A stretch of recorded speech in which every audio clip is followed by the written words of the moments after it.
Good evening. An important issue on the May 8th primary continues to cause division here in our state.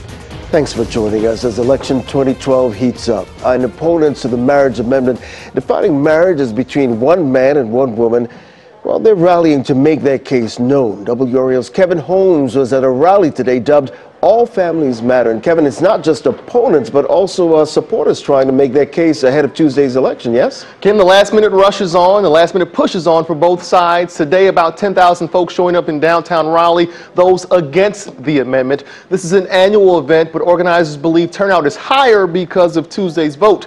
Many in attendance are hopeful the droves of people who showed up at today's rally will also show up at the polls.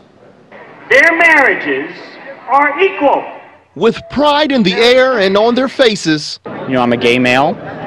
as they show pride for their sexual preference, thousands in downtown Raleigh say they aren't proud of lawmakers and others who support the marriage amendment. I think it's a polarizing type of thing. Many call it unconstitutional and in some ways redundant because North Carolina already doesn't recognize gay marriage.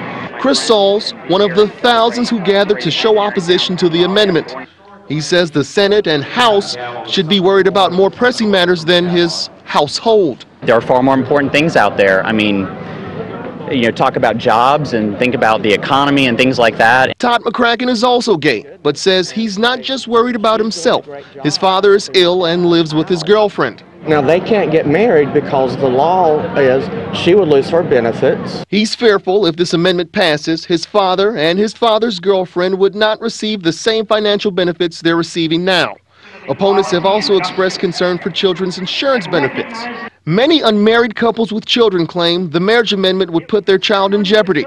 That couldn't be further from the truth, says Rachel Lee with Vote for Marriage NC.